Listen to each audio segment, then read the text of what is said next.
이제부터 본격적으로 종교개혁에 대해서 이제 들어가게 됩니다. 이제 종교개혁사니까 이제 종교개혁을 하게 되는 거죠. 2시간의 그 배경이 지나고 이제 세 번째 동영상입니다.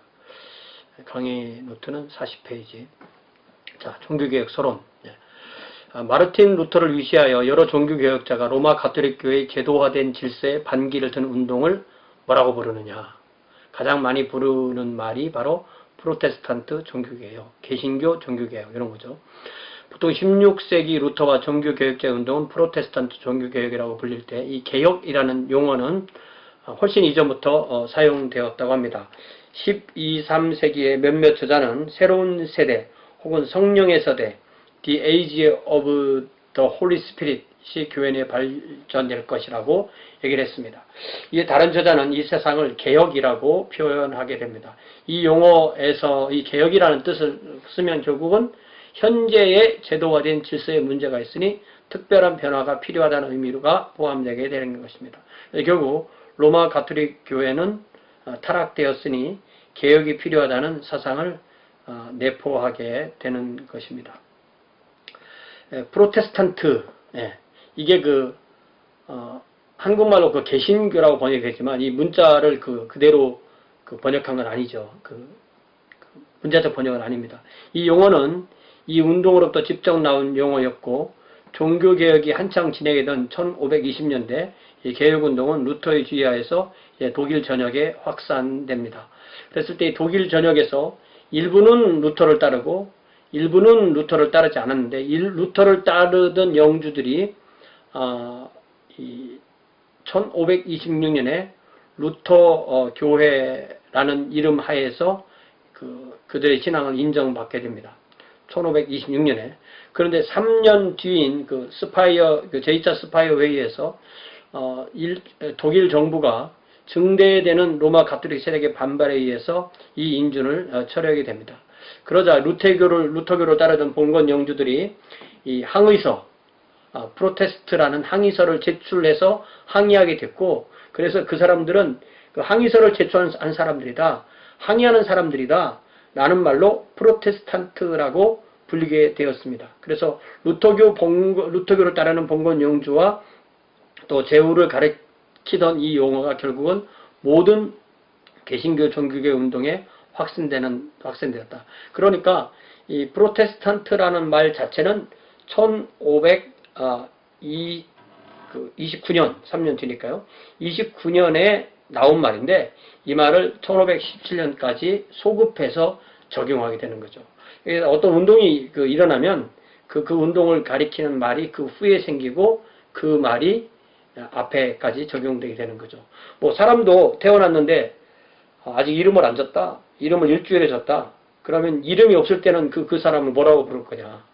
결국 그 이름으로 부르게 되는 거죠.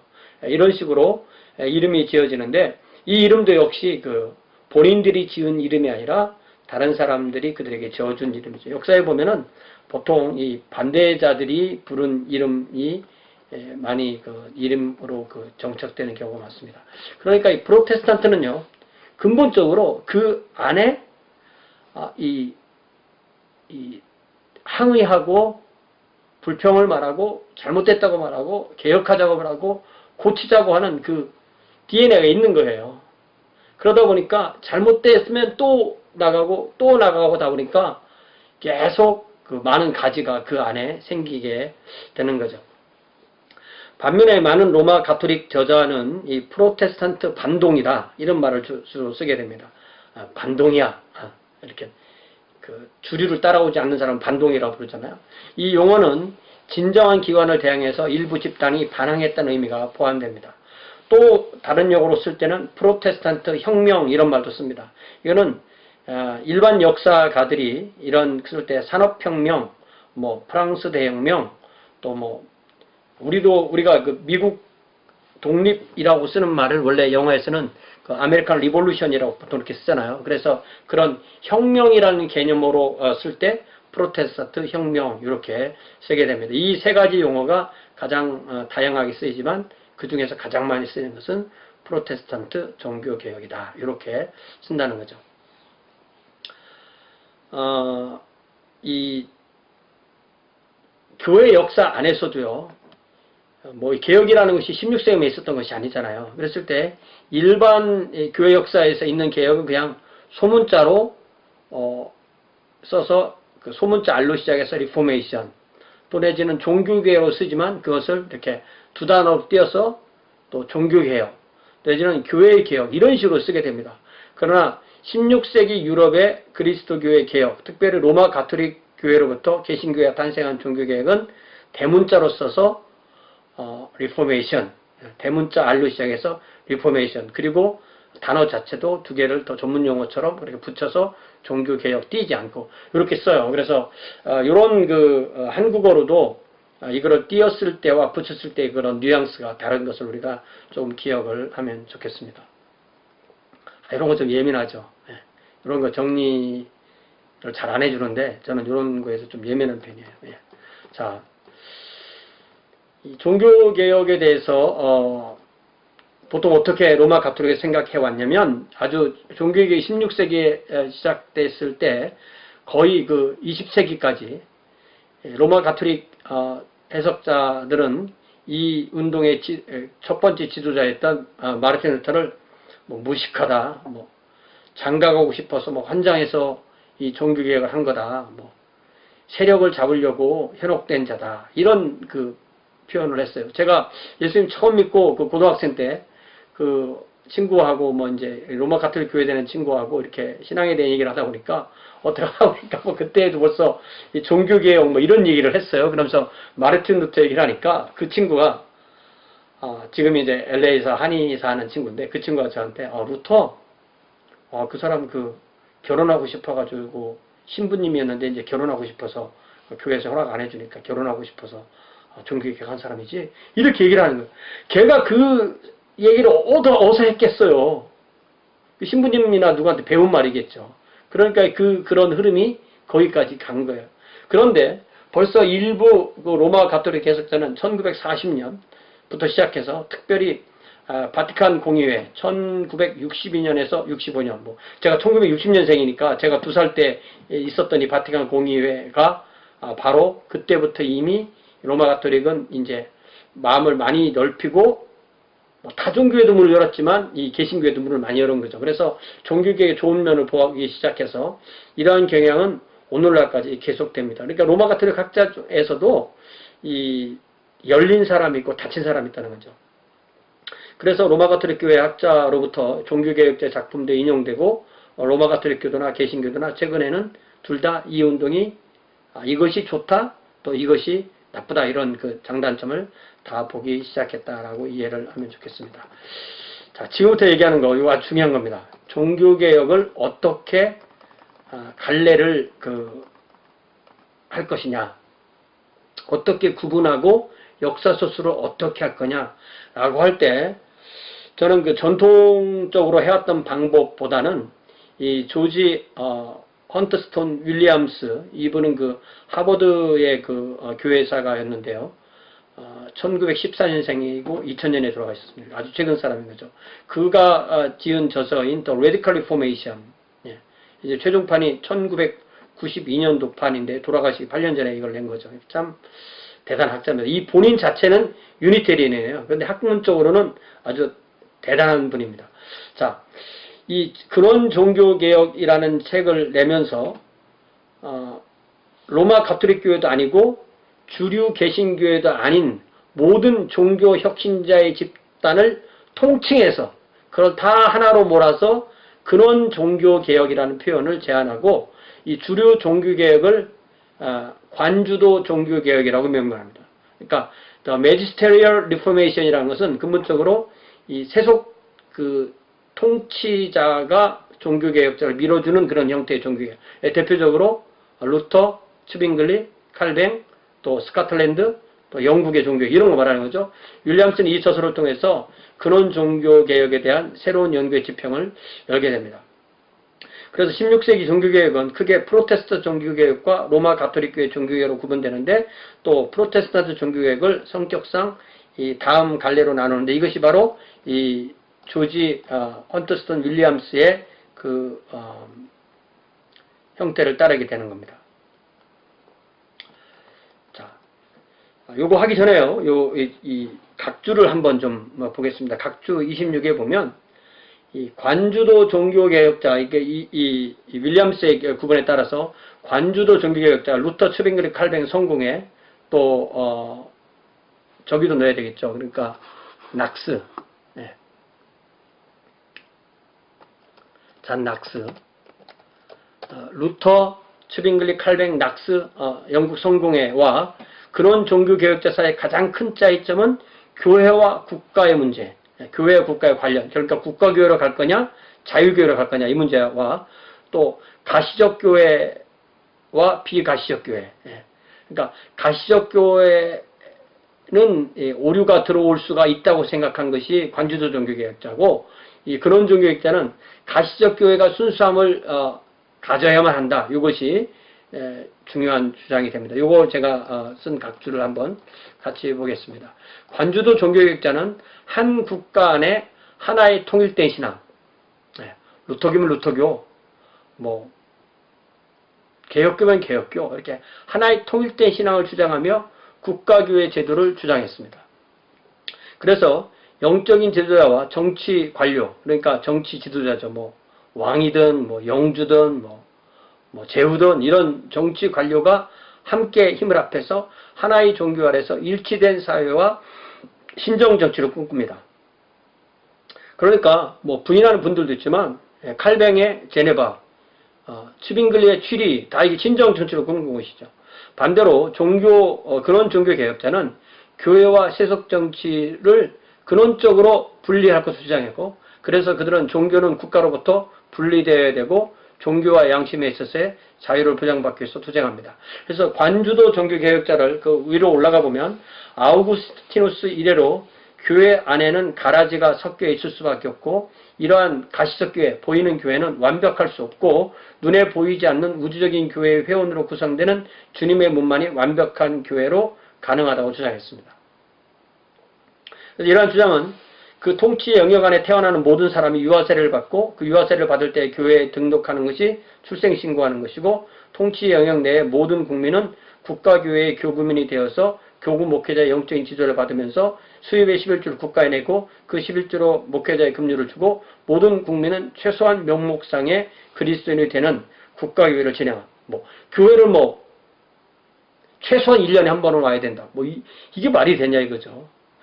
또 태어나서 유아세례 받고 또 결혼식 교회에서 하고 또 장례식 교회에서 하면 이게 신자냐 이거죠.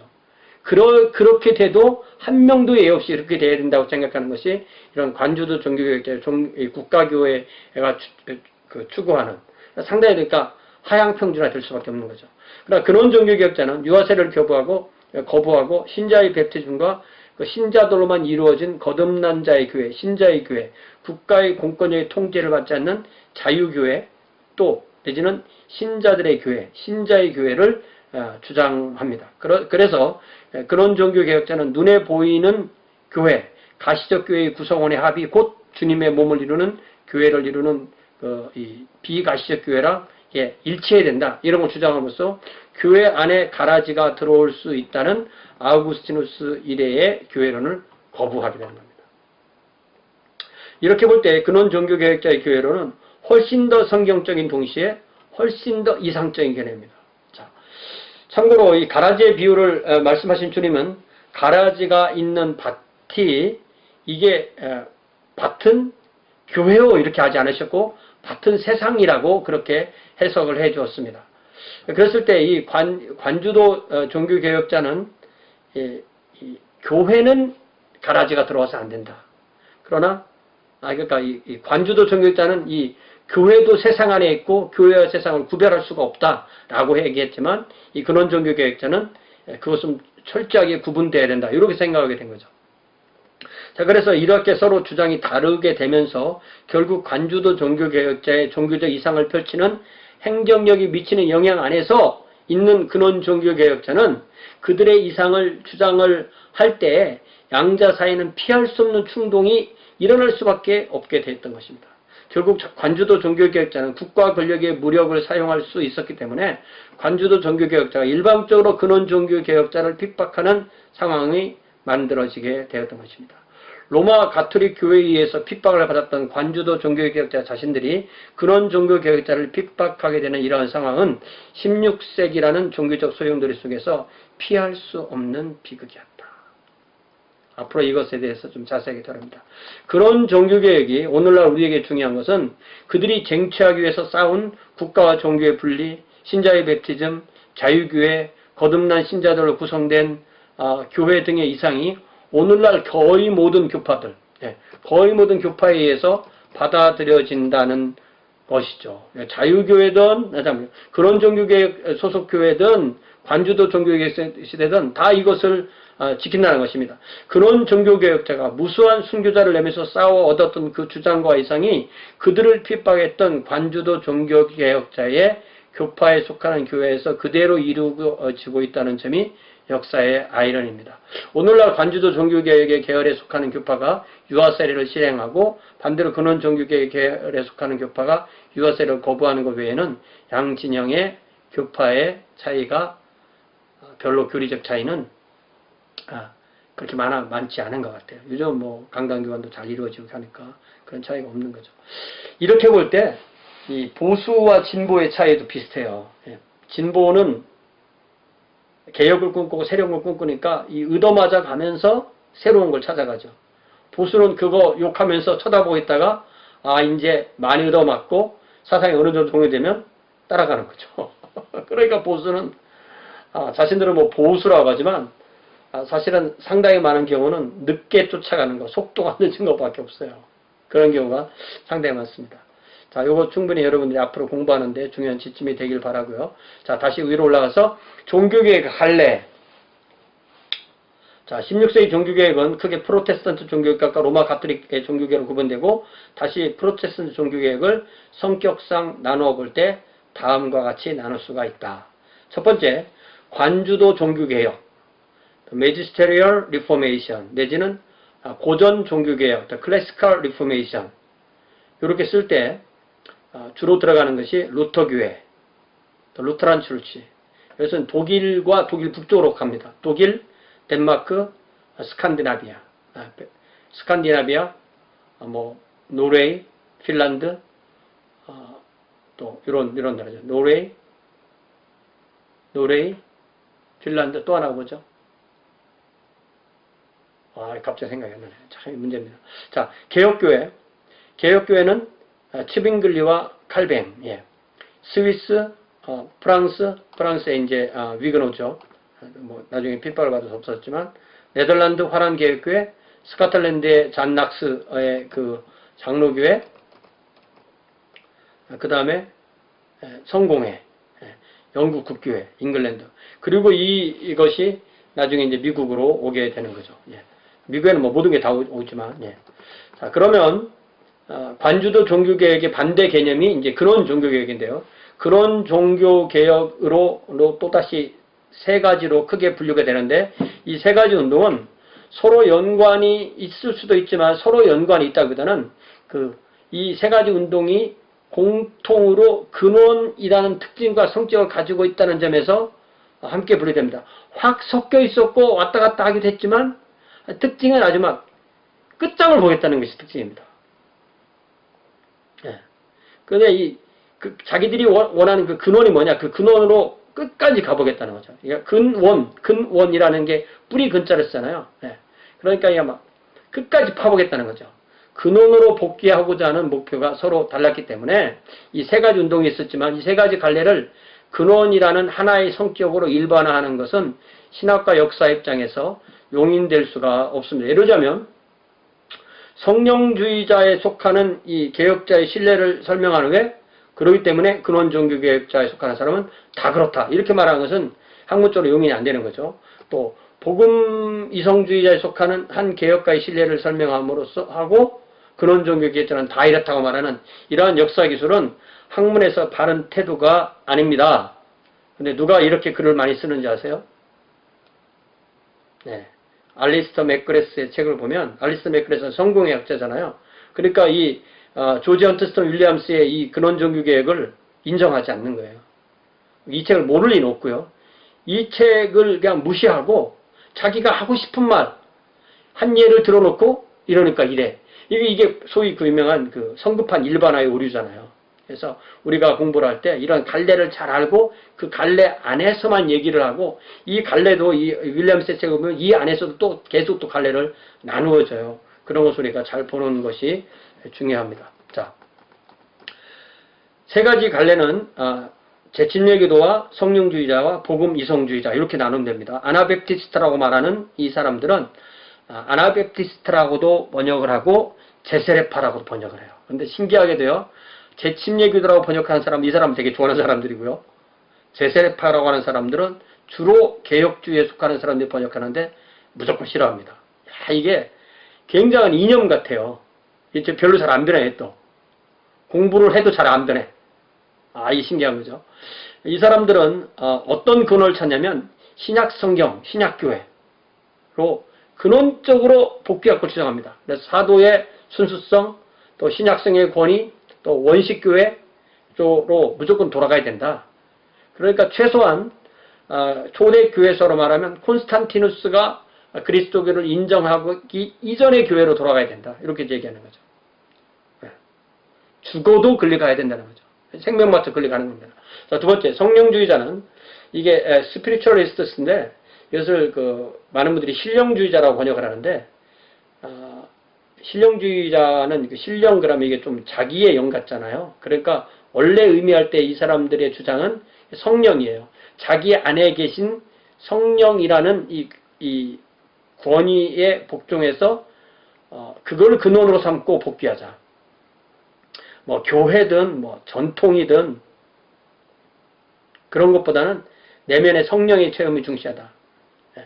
근데 문제는 이게 이제 성령인지 자기 마음인지 우리가 구별할 수가 없는 거죠. 세 번째, the evangelical rationalists. 여기 evangelical이라는 단어는요, 그냥 기독교적 성격을 가지고 있다 이 정도밖에 없어요. 핵심은 이성을 따라간다는 거죠. 이성이라는 근원으로 복귀를 주장한다. 이성으로 모든 걸 판단해보자.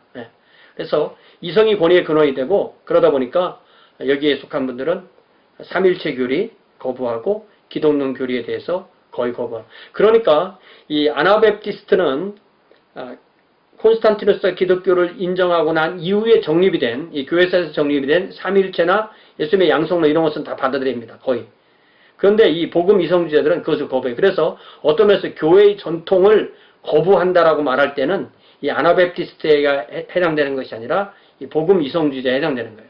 근데 복음 이성주의자 사람의 하나 예를 딱 들고 그런 종교계에 속하는 사람은 다 이렇다. 이렇게 말하면 안 된다는 거죠. 앞으로 공부하면서 이런 거 좀 더 잘 정리를 할 수 있기 바랍니다. 자, 그러면 결국 이 종교개혁을 서술하는 이 교회 사가들이 이 종교개혁을 서술할 때 어느 순서로 종교개혁을 쓰냐를 봐서 그 사람이 어떤 관점을 가지고 있는가를 우리가 판단해 볼 수가 있습니다. 16세기 종교개혁은 순서가 어떻게 발전했냐면 1517년에 루터의 종교개혁, 1520년경에 츠빙글리의 종교개혁, 또 1525년에 근원 종교개혁, 칼뱅의 종교개혁 요 순서로 발전합니다. 잘 보세요. 순서가 이렇다는 거예요. 근데 어떤 사람들은 종교개혁의 갈래의 성격을 따라서 역사를 기술하던 학자들이 이제 이전의 학자들인데 그들은 루터 기록하고 츠빙글리 기록하고 그런 종교개혁 빼고 칼뱅으로 가고 더 나아가서 낙스하고 또 영국의 성공회까지 하고 다시 돌아와서 근원 종교개혁을 살짝 다루거나 안 다루거나 뭐 이상한 사람들하고 딱 끝나는 경우가 많았어요. 그런데 20세기 중반경부터 종교개혁 역사가는 종교개혁의 갈래가 발생한 역사상의 순서를 따라서 루터, 츠빙글리, 근원종교개혁, 칼뱅이 요 순서예요. 요 순으로 기술합니다. 요게 맞는 겁니다. 왜냐하면 칼뱅을 설명하다가 이 칼뱅이 근원종교개혁자가 만나는 얘기들이 나오거든요. 그럼 얘들은 뭐야? 라고 하면은 얘들 얘기를 먼저 근원종교개혁에서 하고 갔으면 이게 맞죠. 그러니까 역사를 기술할 때 사건의 순서로 기록하는 것이 맞다는 겁니다. 제 주장은. 자, 그래서 위의 종교개혁을 다시 그 발생의 연관관계와 시간 순으로 배열해서 좀 더 자세하게 두면, 루터의 종교개혁은 1517년 그래도 세상에 알려진 게 95개 조항이니까 95개 조항부터 시작되는 거죠. 1517년 10월 31일. 츠빙글리의 종교개혁은 1523년 제1차 취리 토론의 67개 조항부터 시작되는 거예요. 그러니까 약 한 6년 정도 차이 나는 거죠. 아나베프티스트 종교개혁이, 아나베프티스트는 이 츠빙글리의 제자예요. 직계 제자입니다. 그러니까 불과 2년밖에 차이 안 나는 거죠. 1525년 1월 21일. 예, 날짜까지. 그러면 이 루터도 날짜를 말하면 1517년 10월 31일이 되는 거죠. 예. 자, 성령주의자 이 토마스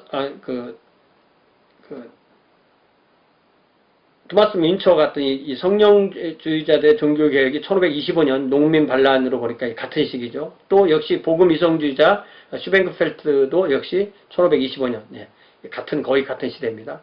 그리고 영국으로 넘어가서 이 종교개혁이 영국이 시작한 것이 1534년입니다. 헨리 8세의 수장령으로 시작되는 거죠.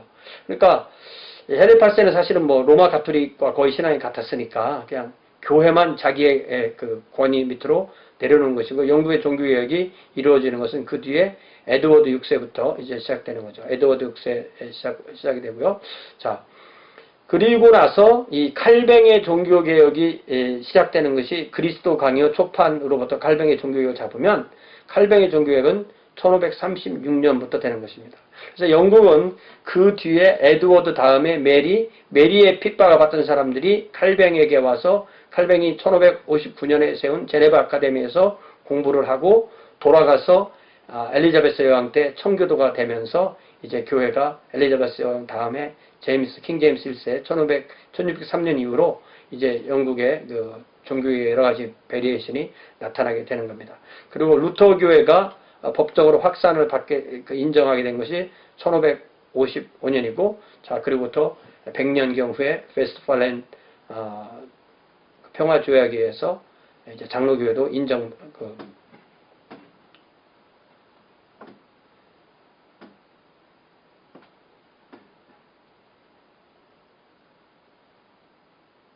야, 이게 좀 이상한데요. 1559년은 루터교회의 확산인 거죠. 루터교회 확산. 루터교회의 확산이고,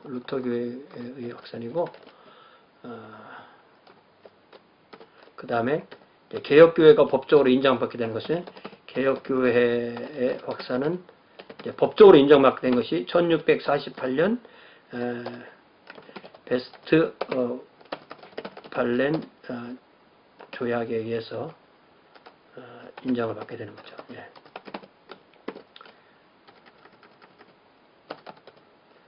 이게 참 이 노트를 제가 이렇게 읽지 않으면 틀린 것이 나오게 됩니다. 자, 이제 루터로 이제 좀 넘어가겠습니다. 예. 자, 루터. 루터는 천재입니다. 천재.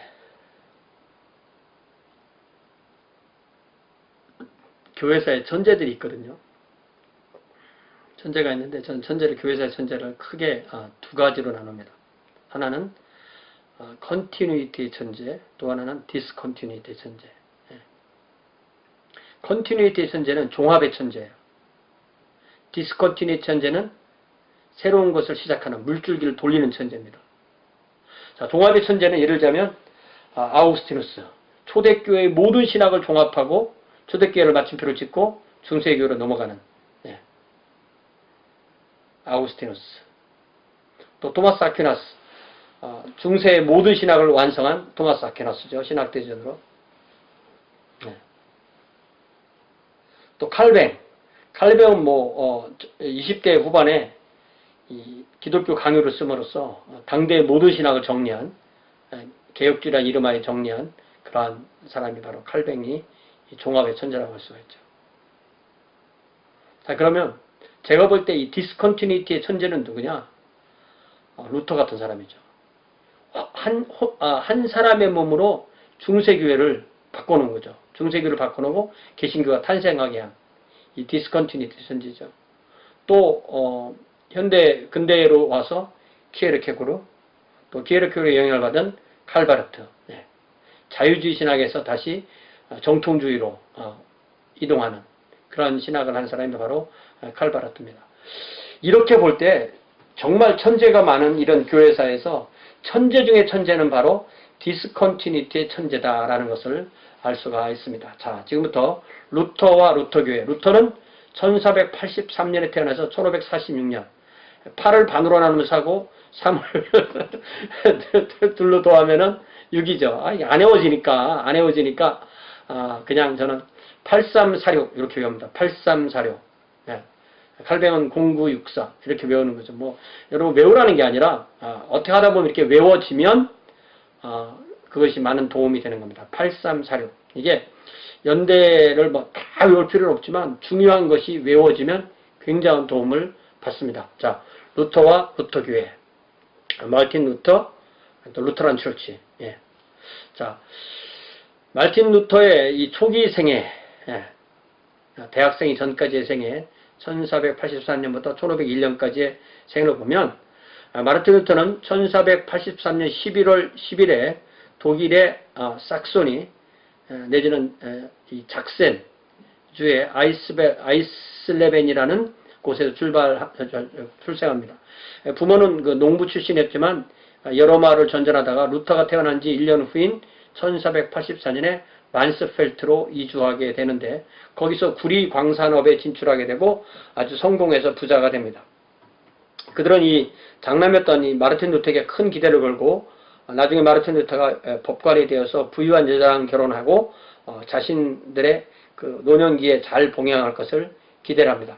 그들은 매우 보수적이고 매우 종교적이지만 당시에 만연되었던 미신을 많이 시행했고 루터도 어떤 면에서 상당히 그의 신앙에는 이런 미신적인 영향도 있었던 것입니다. 루터는 뭐 쉽게 말하면 믿으시는 거죠.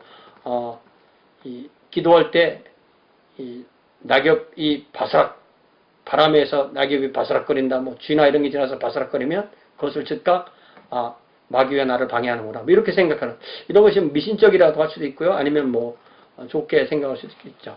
자, 거기 지도에 보면요, 이것을 그 PDF로 보게 되면은 이 칼라로 보일 텐데, 이게 그 당대의 이 독일이 얼마나 많은 나라로, 많은 작은 제국으로 분열되어 있었나라는 것을 보여주는 그런 그림입니다. 한 150여 개 정도의 제국으로 분리가 되어 있었다고 그래요. 예.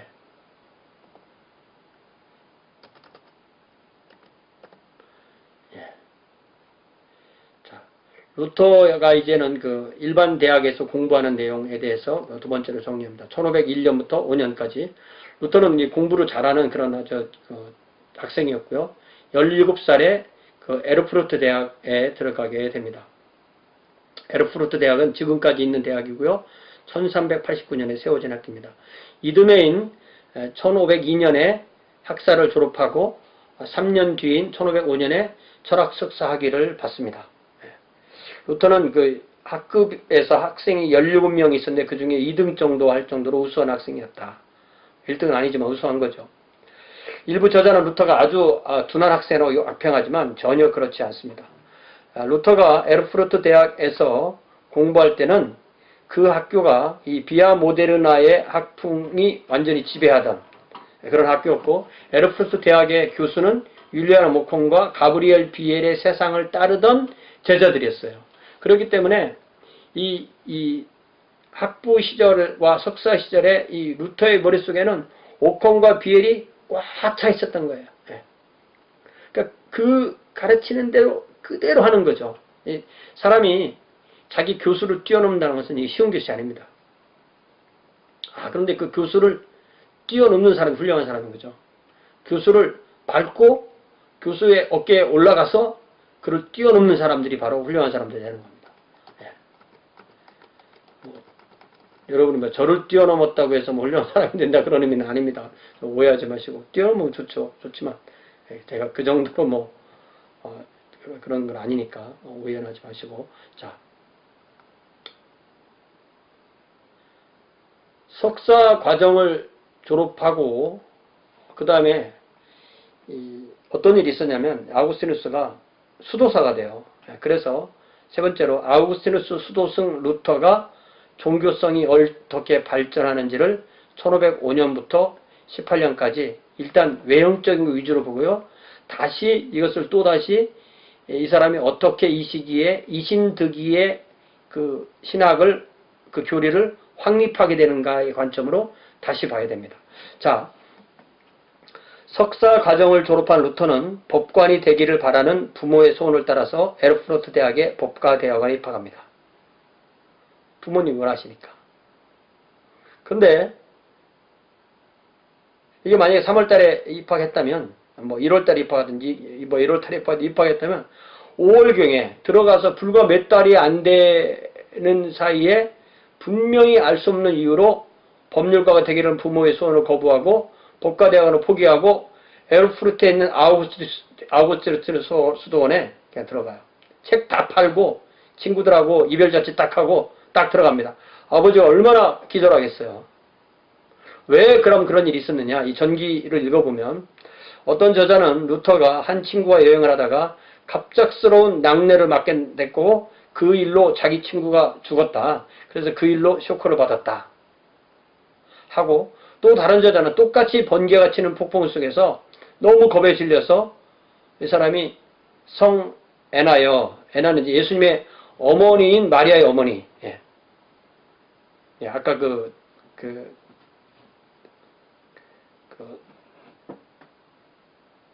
성모의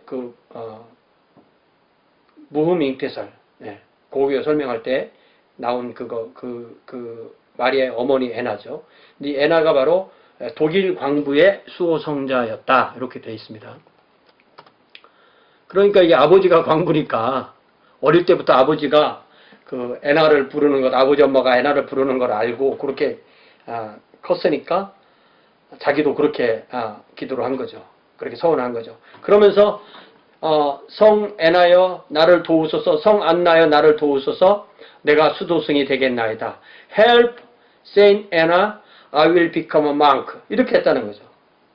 그래서 앞에 것이 맞는지, 뭐 뒤에 것이 맞는지, 또 둘이 한 사건이었는지, 그러니까 친구랑 같이 가다가 친구가 주니까 이런 거를 했는지는 잘 모른다는, 정확하게는 모른다는 거죠. 그렇지만 분명한 것은 그의 부모는 이것을 기뻐하지 않았을 거라는 거죠. 당연히 안 했죠. 기뻐하지 않았죠. 이 시기부터 루터는 왜 수도원에 들어갔냐면 내가 어떻게 하면 심판하시는 하나님이 아니라 은혜로우신 하나님을 만날 수 있는, 이게 뭐냐면 당대에는 은혜로우신 하나님을 알려주는 그런 교회가 없었다는 거예요. 그러니까 예수님도 심판주 예수님, 하나님도 심판주 하나님. 그러니까 이게 하나님 앞에서 자기가 분명하게 하나님의 그 구원을 받는다는 이 확신이 없었다. 이게 뭐 지옥은 안 간다 할지라도 연옥고 각각 너무 뻔한 거죠. 네. 그러나 이 천국으로 딱 맞아주는 그러한 하나님을 만나야 되겠는데 그 확신이 없다는 겁니다. 그래서 이 그림을 보시면 알겠지만 이 젊을 때 루터의 모든 조사나 보면 아주 나쁘게 말하면 아주 고집이 세 보이고요. 좋게 말하면 아주 의지가 강한 그런 사람으로 보이게 되죠. 자, 1505년에 에르푸르트의 아우구스티누스 수도원에 들어간 루터는 그 수도원의 원장이자 그 지역의 아우구스티누스 수도원 여럿을 지도하는 조한 폰 스타우피츠의 영향을 받게 됩니다. 그러니까 스타우피츠가 이제 원장으로 온 때가 한 2년 후쯤인데 그때부터 그의 영향을 받게 됩니다. 스타우피츠는 아주 세심하게 돌보는 그런 사람이었고요. 그는 루터에게서 많은 잠재성을 보았고 루터가 수도원 생활을 잘해서 사제가 되도록 격려를 하게 됩니다. 그래서 루터는 1507년에 사제로 안수를 받습니다. 그래서 첫 번째 미사를 인도하게 되는데 그의 미사 인도 경험이 그의 말에 의하면 매우 겁나는 것이었다. 이 로마 가톨릭은 그 미사를 할 때마다 예수님의 이 피를 흘리는 그 십자가 희생이 반복된다고 그렇게 하니까 이 성찬을 나눌 때마다 이 포도주 잔이 예수님의 피의 희생 제사니까 그걸 생각할 때 얼마나 공포에 질렸는지. 그 첫 번째 미사를 인도할 때 아버지와 그의 친구들이 동참했지만 아주 뭐 공포감에서 벗어날 수가 없었다. 이렇게 얘기가 되고 있습니다. 루터는 이런 두려움에서 벗어나려는 자구책, 또 자기의 영혼을 연옥에서 구원하려는 목적으로 최선을 다해서 수도원에 임합니다. 요 최선이라는 그 단어가 나오면 항상 우리는 오컴 가브리엘 이런 그 명문론 신학자들을 떠올리면 됩니다. 그는 엄격한 금욕주의 생활을 했고 영혼을 구원하기 위해서 육체를 처벌하는 의도를 가지고 금욕 생활에 임합니다. 그는 규정 이상의 철야, 그러니까 수도원에서 어떤 정한 규정이 있을 거 아니에요. 그 철야나 그 이상의 금식을 하게 됩니다. 그에게는 그래서 부활절보다는 사순절이 훨씬 더 위안이 되는, 또 이 철야할 때는 이 따뜻하게 몸을 덮어야 되는데 그 담요를 치워버리고 또 그러다 얼어 죽을 지경까지 가게 되고, 그래서 때로는 나는 오늘 아무런 나쁜 짓도 안 했다 라고 하다가 너는 충분한 금식을 했느냐, 너는 얼마나 청빈한 생활을 했느냐 하고 자문하게 됩니다. 이런 금욕생활이 루터의 소화기관에 영구히 손해를 입혔고, 루터는 이 시기를 후에 회상하면서 뭐라고 말하냐면, 나는 좋은 수도승이었다. 규칙을 너무 엄격하게 지켰기 때문에 수도사의 그 수도 생활로 천국에 갈 사람이 있었다면 바로 나도 그들 중에 있었어야 됐다. If anyone could have gained heaven as a monk, then I would indeed have been among them. 이라고 말했던 거죠. 그렇게 했어야 됐지만 그럴 수가 없었다는 거죠. 행함으로는 구원을 받을 수가 없었다라는 거죠. 이때 마침 삭소니의 선제후였던 프레드릭, 현자 프레드릭, 이 별명이 현자예요. 얼마나 그 지혜로웠으면 프레드릭 더 와이즈 이렇게 별명이 붙었습니다. 이분이 그 비텐베르크의 새로운 대학을 1502년에 세웁니다. 1508년에 루터는 잠시 비텐베르크 대학에서 가르치게 됩니다. 그냥 일반적인 가르치는 거죠. 이때는 뭐가 없었어요. 아직 특별한 능력이 없었습니다. 다시 에르푸르트로 와서 아우구스티누스의 수도승의 신분으로 스타우피츠의 도움을 받아서 에르푸르트 대학의 박사과정에서 계속 공부를 합니다. 요게 이제 루터에게 큰 역할을 하게 되는 거죠. 박사과정에서 공부를 하게 됩니다. 자, 막간에 1510년에 루터는 아우구스티누스 수도원의 공무로 로마를 출장을 로마로 가게 됩니다.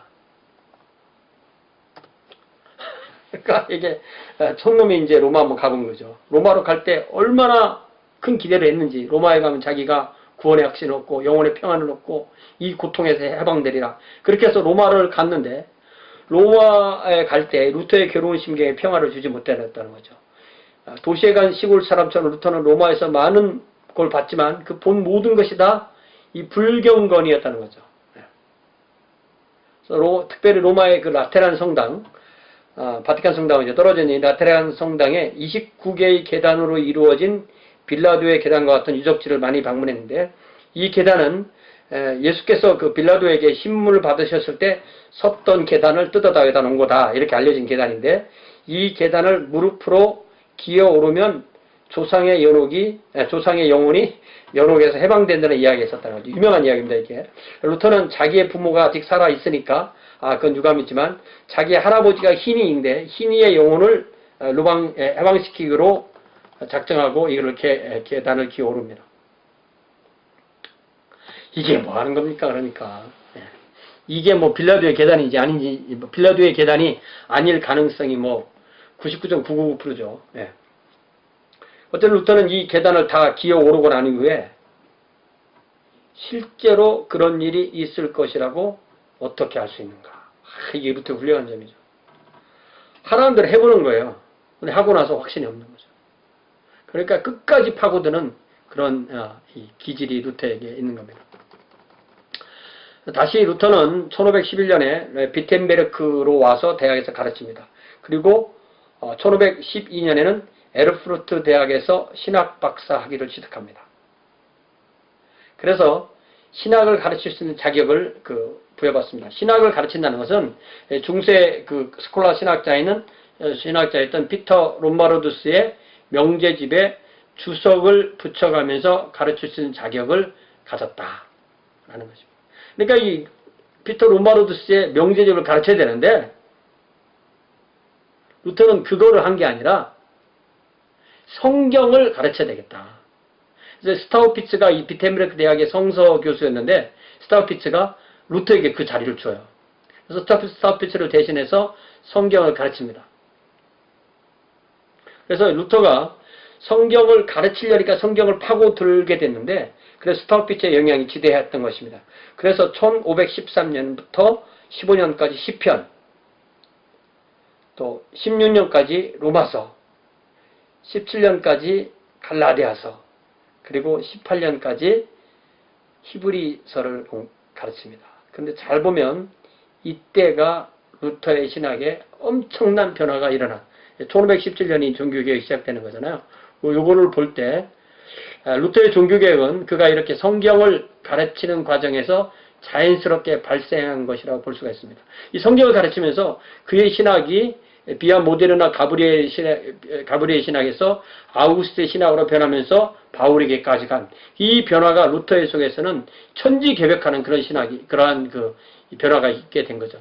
동시에 그는 비텐베르크의 성곽교회에서 설교하게 됐는데 점차 비텐베르크 대학과 아우구스티누스 수도원에서 영향력 있는 그런 인물이 되게 됩니다.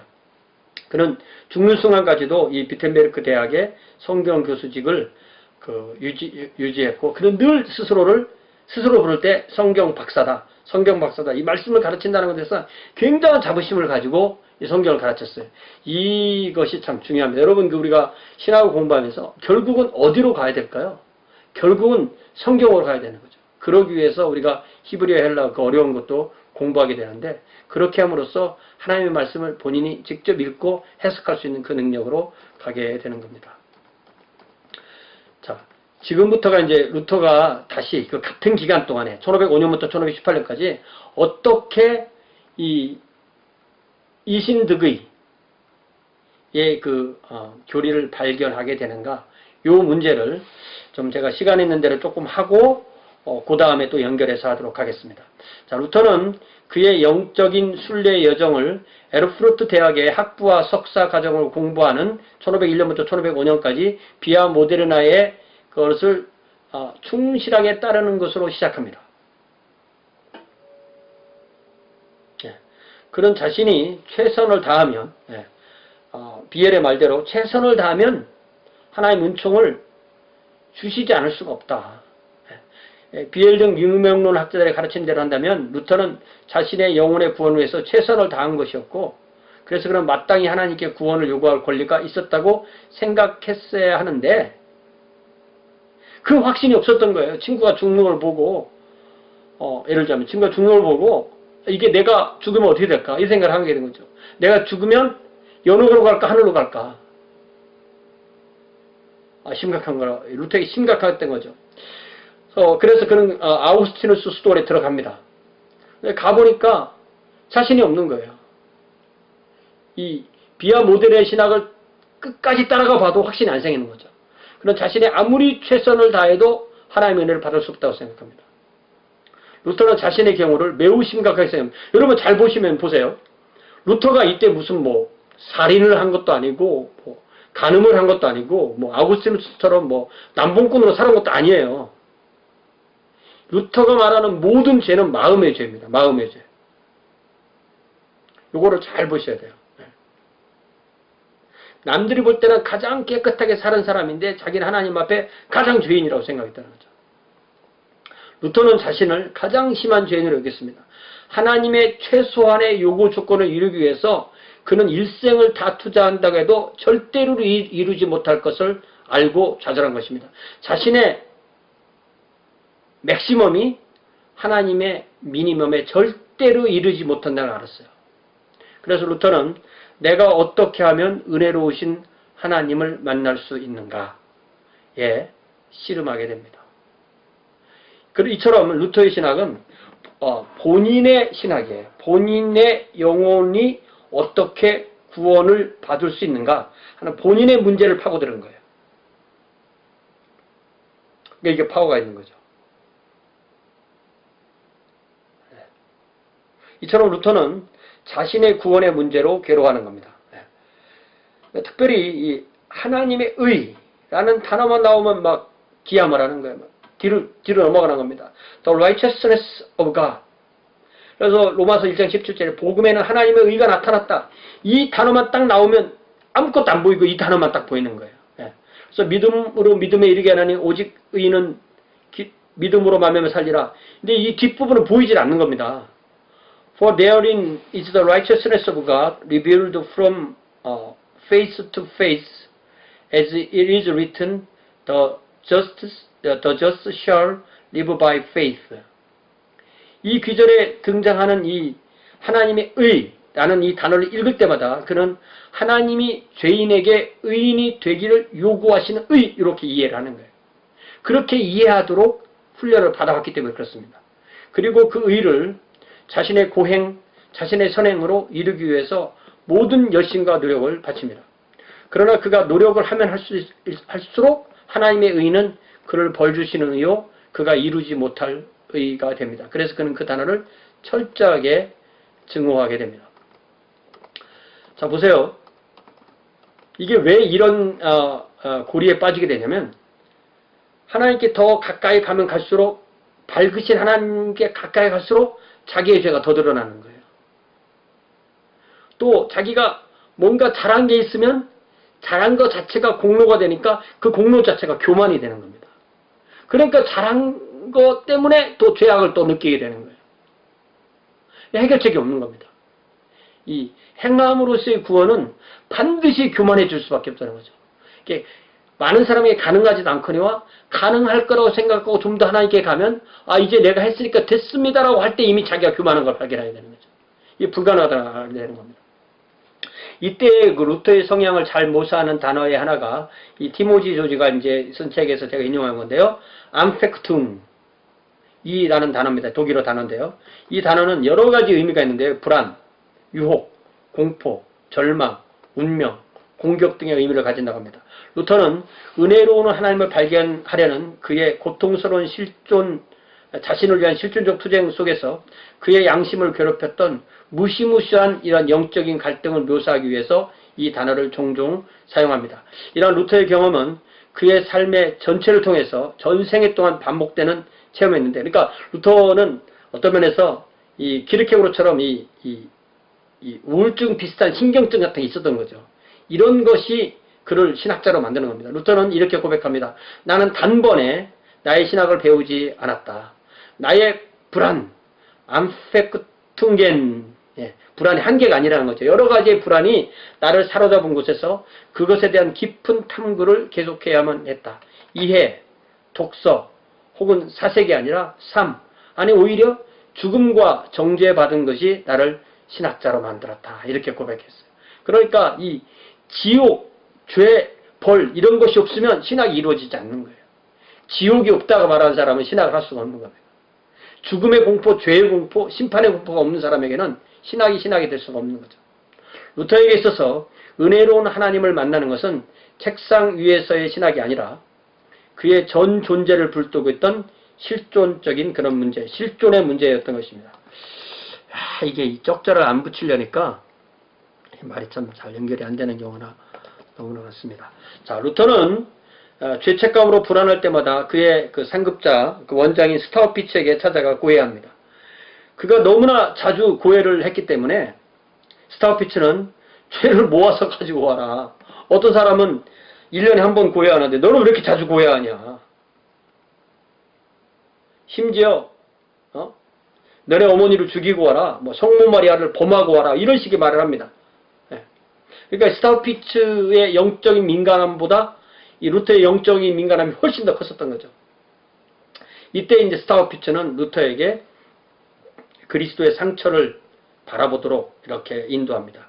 이러한 스타우피츠의 영적 지도는 루터로 하여금 그리스도를 향한 영적인 눈이 뜨도록 그렇게, 그러니까 주님의 그 상처를 통해서 대속적 죽으심에 대한 주님을 조금 이해하기 시작하게 되는 거죠. 그러니까 이게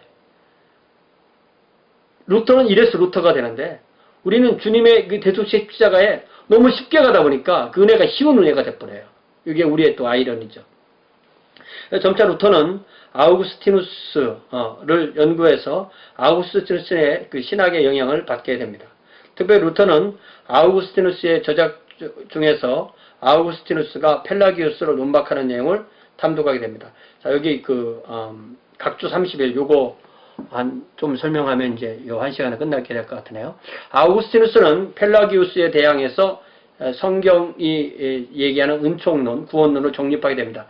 이 펠라기우스 수도승은 평판 좋은 영국 출신 수도승이었는데 학식이 높고 금욕생활을 하다가 400년경에 로마를 방문해 보고 나니까 로마가 이 기독교의 그 아주 핵심이니까 대단한 것인 줄 아는데 와보니까 이 도덕성이 아주 땅에 떨어져 있으니까 펠라기우스는 그것에 충격을 받고 인간은 선을 행할 능력이 있기 때문에 선을 행해야 된다고 주장하게 됩니다. 그는 아담으로부터의 원죄를 강조하는 것이 인간이 선을 행하는데 부정적인 영향을 끼친다고 봅니다. 오늘날에도 이 소위 자유주의 신학자들은 이 원죄를 부인하는 거죠.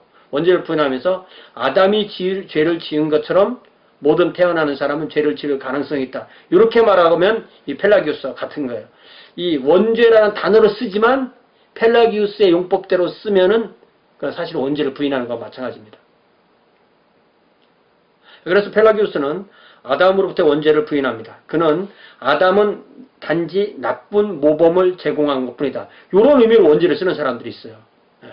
그러면 사람들이 이 원죄를 그렇게 얘기하면 자기 책임을 안 지고 이 원죄의 책임 쪽만 진다 이거죠. 자, 인간에게는 죄를 짓지 않을 능력, 즉 자유의지가 있다 이렇게 가르치는 거죠. 펠라기우스는 아우구스티누스의 저서를 읽고 큰 혼란을 겪어서 아우구스티누스를 만나려고 칼시지, 그러니까 카르타고로 가려고 아프리카로 갔는데 아우구스티누스를 만나지 못했고 그 후에 자취를 감추게 됩니다. 후에 펠라기우스의 제자로서 카르타고에 정착한 코엘레스티우스의 주장을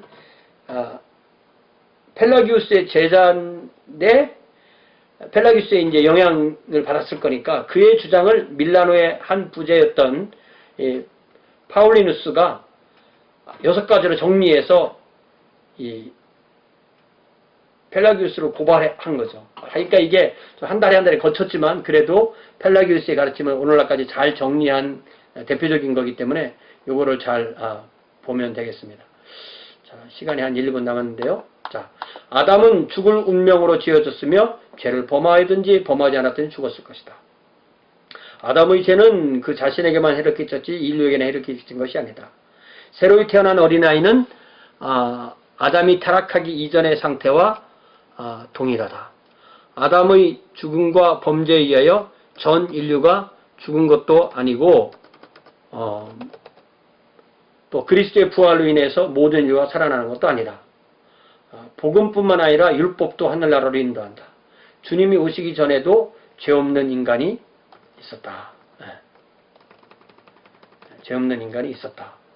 그러니까 이거 성경하고 너무 다른 이야기죠. 그래서 펠라기우스는 431년에 에베소 종교에서 이단으로 판명되었지만 교회 역사에서는 오늘날까지 이 펠라기우스가 한쪽이고 아우구스티누스 한쪽이라면 펠라기우스는 이단인데도 대충 중간에서 만나는 생각을 하는 사람들이 참 많습니다. 그래서 펠라기우스와 아우구스티누스의 중간 노선을 따르는 사람들을 세마이 펠라기아니즘 내지는 세마이 아우구스티니아니즘 이렇게 말을 하게 됩니다. 자, 일단 여기까지 또 하고요. 그 다음에 그래서 이제 한 문장 더 읽겠습니다. 점차 루터는 그가 심하게 두려워했던 심판주 정죄하시는 하나님과는 다른 그런 하나님의 모습을 성경에서 보기 시작하면서 로마 가톨릭 교회의 가르침 특히 구원론을 생각하면서 회의에 빠져서 성경을 파고 들어가게 됩니다.